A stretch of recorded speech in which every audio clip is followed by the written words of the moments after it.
Bagana gaan dhuftan ilmaan ayyaa dhimma jabduu qabadhee dhufee waan amma deemaa jiru tokko irratti dubbachuu fi tarii asirratti dubbanne namoota rakkoo isaanitti dhufu keessaa hambisuu dandeenya jedheeni malee yeroo baay'ee qabadhee miti haa ta'u malee iskaamii haaraa dhufeen hin nyaatamin jedha mata dureen koo.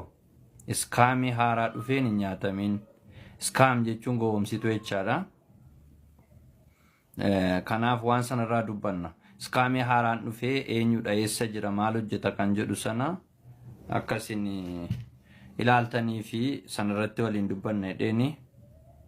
Erga waan sanarraa dubbadhee booda gara boodaatti namoota galchee tarii namoonni yaada isaanii akka ibsan nan godhaa. Haa ta'u malee iskaamii haaraan amma hojii jalqabee jira biyya kana keessatti namoota baay'ee saamuu fi qophaa'ee jira waan ta'eef akka irraa of eeggataniif jechuudha. Anumtiyyuu iskaamii sanatti affeerameen arge. Kanaafi amalli isaanii maal fakkaata warri iskaam jedhaman kun maal hojjetu maal godhu waan jedhu yeroo baay'ee irra deddeebi'ee dubbachuu yaaleeraa meebii carraa argattaniin dhaggeeffanne ta'uu danda'a. Iskaam kan jedhu kun warra maqaa onlaayiniitiin nama nyaatanidha. Maqaa hojii onlaayiniitiin warra nama nyaatan. Kanaaf achirraa dubbachuu fi waan ta'eef of eeggannoo akka gootanii fi warri keessa jirtanis of eeggannoodhaan akka deemtan. Tokkoffaa namni karaa keessa nyaatamuu hin qabu, lammaffaa isinillee nyaatamuu hin qabdanii. Warri seentan akkamiin akkasiin protect of gootan achirraan isinii dubbadha. Tarii wanti narra dubbadhu kun har'a isinii galuu dhiisuu danda'a.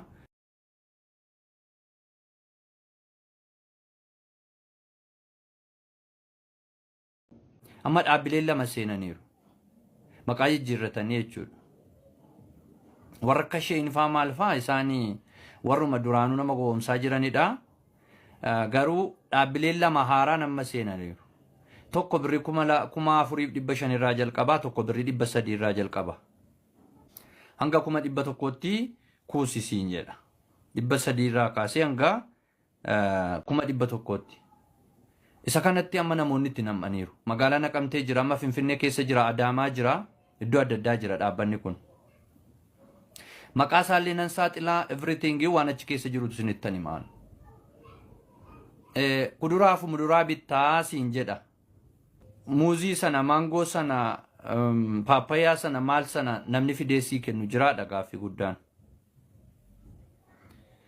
Iskaamii warri jedhaman tokko qarshii kee amma qarshii keetti amma yeroo keetti si nyaatu warri tokko immoo qarshii dhiisaniitu yeroo keetti fayyadamu yeroo keettiin akkatti isaan hojii isaanii hojjettu godhu warra akkasii tokko jiru. Haa ta'u malee amma waa'ee warra qarshii irraa dubbadha.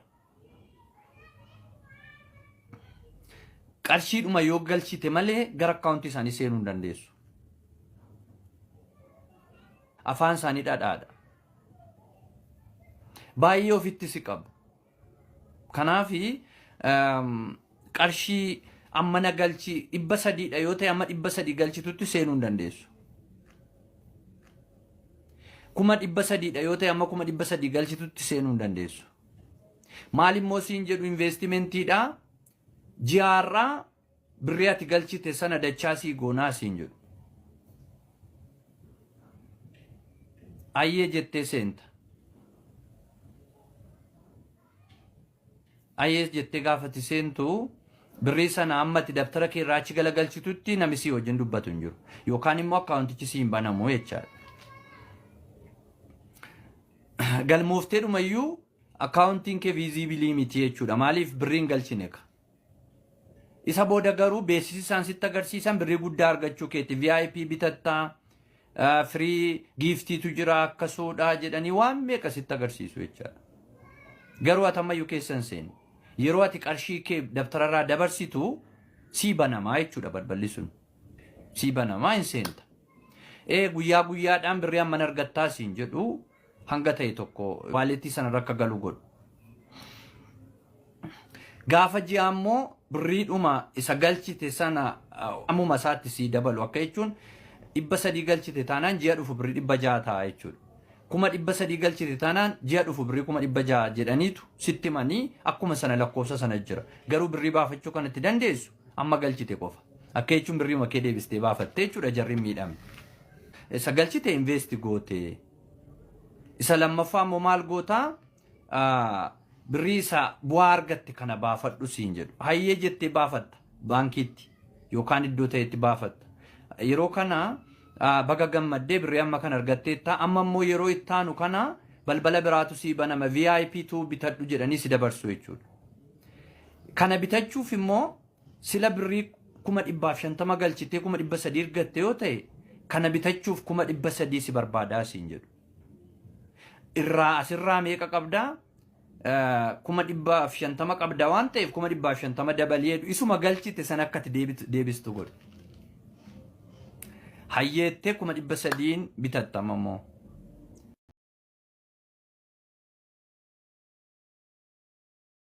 Baga gammaddee birrii amma kan argatteetta amma immoo yeroo ittaanu kana balbala biraatu sii banama VIP2 bitadhu jedhanii si dabarsu jechuudha. Kana bitachuuf immoo sila birrii 150 galchitee 300 argatte yoo ta'e kana bitachuuf 300 si barbaadaa siin jedhu. Hayyeettee 300 bitattama immoo.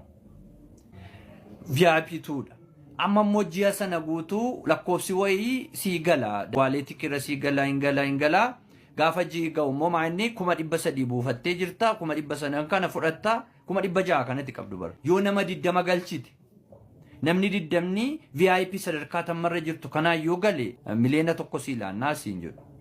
600 kanatti 400 dabarfachuudhaaf nama 20 fuuteetu VIP tu akka isaan bitan goota. Si qofa miti egaa kan akka keetii addunyaa kanarraa namoota miliyoona 20tu jira yoo ta'e namni miliyoona 20 kun nama 20 yoo galche meeqa ta'a? Nama 20 miliyoona 20 baay'isaa.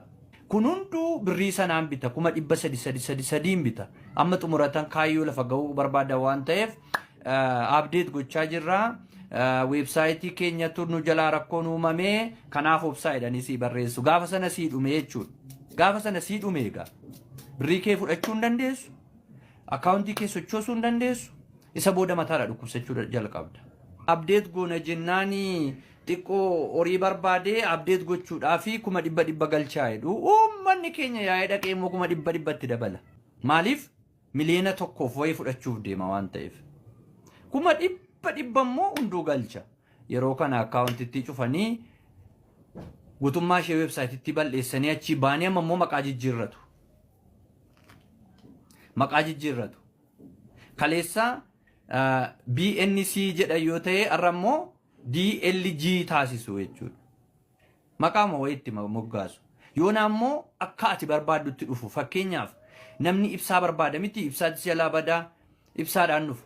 Power jedhanii dhufu. Namni nyaata barbaada mini agriculture jedhanii dhufu.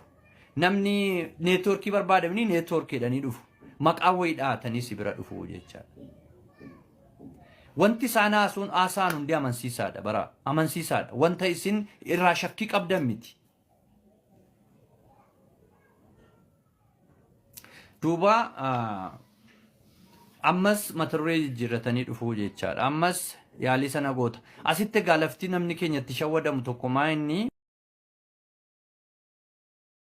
warri keessa hirtan na of kalchaa. Isin amma maqaa dha'een dubbadha waan ta'eef. Soomni immoo sobaa sobaan soba jenna dhugaadha jechuu hin dandeenyu. Soomni sobaadha. Warri keessa jirtan immoo of eeggadhaa. Birrittii ishee qabda gashitan keessaa baafadhaatii ba'a isinittan himaa. Yoo kana ta'uu baate gaaf tokko ragaa wajjin dubbattu jechuudha. Isa kanallee akka isin hin nyaatamnee fi kanan isinitti dubbadhu. Okay, maal jedhama dhaabbanni maqaa ishee inni moggaafattee ittiin nama nyaataa jirtu. OAM jedhamti maqaan ishee. OAM jedhamti waan akka agriculture duukaa waan wal qabattu wayiiti. In mul'ata yoo ta'e kun. Waan akkanaati kunoo kana bitii akkana godhii kuduraa muduraa bittaa jedhaniiti kuni birrii isaa wajjin qophaa'ee jira wanti ati bittu kunoo kuduraa muduraa kana garuu jakeen deebitee nagartu online bittaa naan jedhan gaafa naa afeeran online eenyu kan naqaqqabsiisu jedheen gaafadhe eenyu kan naqaqqabsiisu amma inni jalqabaa kiraanbeerii jedhama birrii 4,900 birrii Itoophiyaa jedha. Daily rate of return jedha bu'aan ati guyyaatti argattu persentii 4.2dha. Guyyaa 40 turaa jedha. Qarshiin isaa guyyaa 40 walitti qabama. Qarshiin isaa guyyaa 40 walitti qabama. Total profitii ati argattu 8,200 fi 32 jedha. Waan guddaadha kaa kun. Maarree namni birrii 400 fi 4,900 kaa'ee 8,000 bu'aa argata taanaan maal rakkoo qabareetti galuu qaba malee. Akkasumitiiree. Kanaaf karaa isaan itti dhufan amma laalaa egaa. Amma kuduraa muduraa kana bittee maal gootaadhaati. Argitee asirra kan jiru suura dabar. Wanti hin jiru kana bittaa. Saawolii sana 4,900 bittaa. Isa gadii kana 9,900 bittaa. Bu'aan isaa meeqa jedhaa? Bu'aan isaa 20,000 fi 790 jedha. Maaloodhaan suura bitee kan inni suura sanarraa bu'aan hin argatu. Poosterii isaa maxxanfadhaa. Soba ta'uu kanarraa baraa jarana. Birriin tokko cubbuudha harka keessanirraa karaa jal'inaa baati yoo ta'e.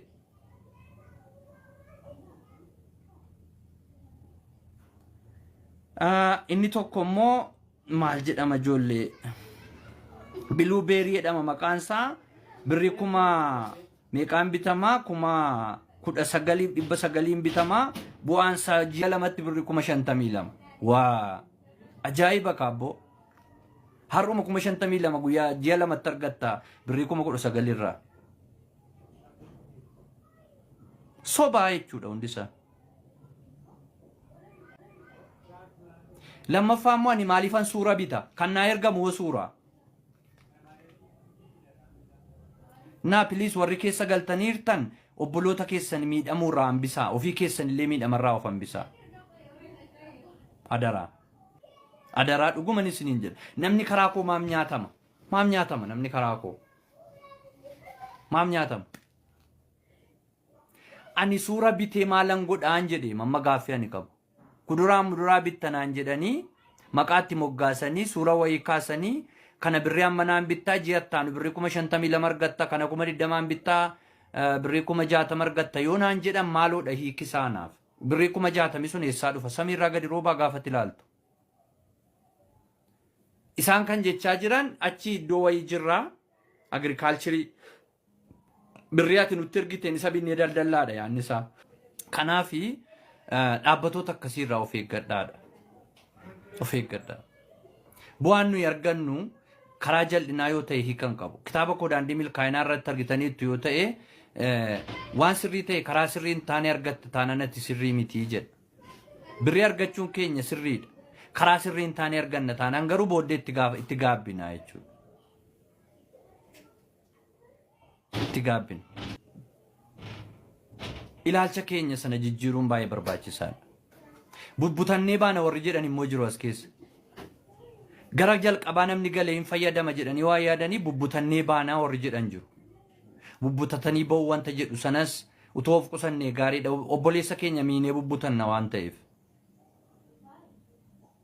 Sinii galee kanaafi dhaabbanni kun yookaan dhaabbanni iskaamii kun goomsituudha. Uummatarraa birrii walitti coraa jirti. Yoo baay'ate ji'a lamaaf ji'a tokkoof turuu dandeessi sana booda cufamtee baati. Atillee nyaadheeni birrii kun handeeffadha ofii koo nyaadha itteetti galuu dandeessaa. Garuu isaan tooftaa ittiin birrii sana sirkaa baasan qabu. Warri keessa seentanii jirtan nama nafeerinaa. Akkamitti ofirraa itti himna jedhee obboleessi koo tokko sila barreessee ture. Akkasin itti ofirraa itti fita'iin isin itti hima. Tokko birrii kaffalii kan siin jedhu tokko keessa iyyuu hin galiin. Birrii tokko hin kaffaliin. Achumaa dhufa waan ta'eef. Birrii tokko yeroo itti kaffaltu 2 godhanii borii yoo sii kennan 100 kaffaltaa 200 godhanii sii kennu sitti fakkaata jechuudha. Sitti fakkaata. Dhugaa sitti fakkaata.